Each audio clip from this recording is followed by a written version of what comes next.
இந்த அரசியல் நிலைப்பாடுன்னு ஒரு கருத்து கேட்குறாங்க. இது இருக்க 2-3 நிமிஷத்தில் நான் ஒரு கதை சொல்லி முடிச்சிடுறேன். உங்களுக்கு அந்த கதையிலே எல்லாம் புரிஞ்சிடும் யாருக்கு ஓட்டு போடணும்னு. இப்போ அதிமுக நிற்கிது, திமுக நிற்கிது, அமமுக நிற்கிது, நாம் தமிழர் கட்சி நிற்கிது, மக்கள் நீதி மையம் நிற்கிது. இப்படி அந்த ஊரில் A to Z நிறைய பேர் நிற்பாங்க.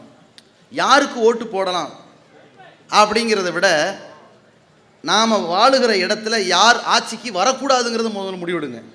யார் வந்தால் நமக்கு டேஞ்சர், யார் வந்தால் நம்முடைய உரிமைகள் பறிக்கப்படும், யார் இருந்ததால் CAAக்கு எதிராக போராட்டம் நடத்துகிற சூழல் வந்துச்சு, எந்த அதிமுக இருந்ததால் அவர்களை எதிர்த்து போராடிக்கிட்டே இருந்தோமோ, அவர்கள் பிஜேபியோடு இணைந்திருந்தார்களோ, அவர்களால் நாடே நிம்மதியற்று கிடந்துச்சோ, அவர்களால் நாடே நொந்து நூலாக போச்சோ, அந்த பிஜேபி இப்போ வரக்கூடாது, பிஜேபியுடைய அன்கோ வரக்கூடாது நீங்கள் நினச்சிங்கன்னா யாருக்கு ஓட்டு போட?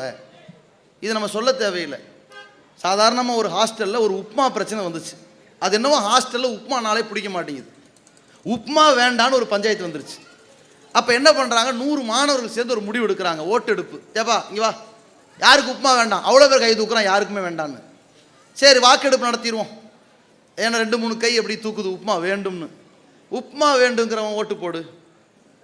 20 பேர் உப்மா வேணும்ட்டான். வேண்டாம்ங்கிறவன் 80 பேர் போட்டிருந்தா பஞ்சாயத்து முடிஞ்சிருக்கும், உப்மா ரத்தாயிருக்கும். இடையில ஒருத்தன் கிளப்பினான், நம்ம ஏன் புரோட்டாவுக்கு வாக்களிக்க கூடாதுன்னு. 15 ஓட்டு புரோட்டாக்கு போயிருச்சு. இன்னொருத்தன் இடையில நாம ஏன் தோசைக்கு வாக்களிக்க கூடாதுன்னு, தோசைக்கு 15 ஓட்டு. இன்னொருத்தன் இடையில என்ன இருந்தாலும் கொலாப்புட்டு நல்லா இருக்கும் இல்லையா, ரைட்டு போடு 15 ஓட்டு. 45 அதில் போயிட்டான்.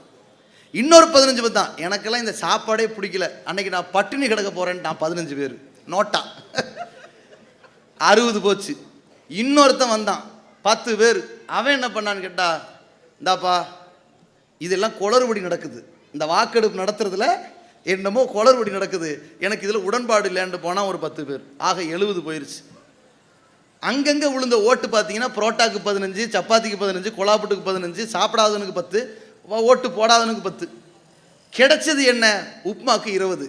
ஆக அனைவரின் வேண்டுகோளுக்கு இணங்க மீண்டும் உப்மா. சாபக்கேடு வந்துருச்சு. உப்மா நல்லா இருக்கும், அவங்களுக்கு வெறுத்தது வந்துருச்சு இல்லையா. இதான் பிரச்சனை.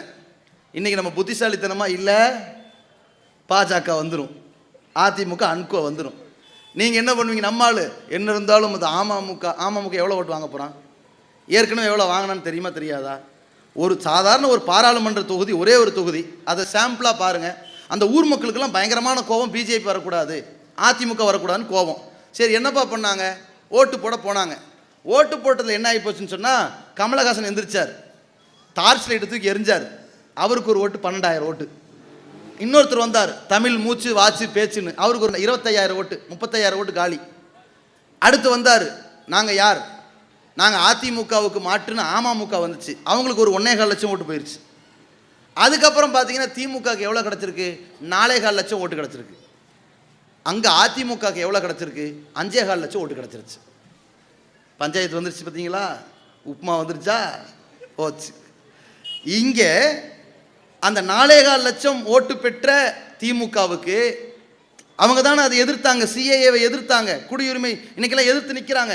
அவர்களுக்கு அமமுகவுக்கு விழ வேண்டிய ஓட்டுகள் அங்கே விழுந்திருந்தால் 5.5 லட்சம் ஓட்டு அங்கே நிற்பான். இவன் ABCD 4 பேர் நிற்கிறான்ல, அந்த மக்கள் நீதி மையம், அமமுக, நாம் தமிழர், இவர்களுக்குள்ள இந்த துண்டு ஓட்டும் அங்கே விழுந்திருக்கும். இவங்க எல்லாருமே விஷப்பரிச்சை பண்ணிக்கிட்டு இருக்காங்க. நல்லா புரிஞ்சுக்குங்க, நாம் தமிழர் ஏதோ தமிழ்நாட்டில் ஒரு 2 தொகுதியில் நின்னா அது வேற. மக்கள் நீதி மையம் சார்பாக அவர் ஒரு பிக் பாஸ் மாதிரி ஒரு 2 ஊரில் நின்று இருந்தால் வேற. எல்லாத்துலேயும் நிற்பாங்களாம், எல்லாத்துலேயும் ஜெயிச்சிருவாங்களாம், முதலமைச்சர் ஆயிடுவாங்களாம். யாராவது நம்புறீங்களா? நம்பல. யாருக்காவது சிந்தனை இருக்கா? இல்லை. அப்போ ஏன் ஓட்டை வேஸ்ட் பண்ணுறீங்க? நல்லா யோசிச்சுக்குங்க. அப்போ நல்லா புரிஞ்சுக்கோங்க, எதிரி ஒருத்தன் மகா கொடியவன், மகா கேடு கட்டவன், இன்னொருத்தன் நமக்கு ஒன்றுமே பண்ணாதவன் கூட இருந்துக்கிட்டு போட்டோம். கேடு கட்டவன் இல்லை, கொடியவன் இல்லை, நம்மளை சாவடிக்கிறவன் இல்லை, நமக்கு சாவடிக்கிற திட்டங்கள் வந்தால் கொஞ்சம் குரல் கொடுக்குறவன். இவன் வரணும்னு நினச்சிங்கன்னா, இவன் வரக்கூடாதுன்னு நினச்சிங்கன்னா பார்த்து நீங்கள் ஓட்டு போட்டுங்க. இதை விட உங்களுக்கு புத்தி சொல்ல தேவையில்லை. அஸ்ஸலாமு அலைக்கும்.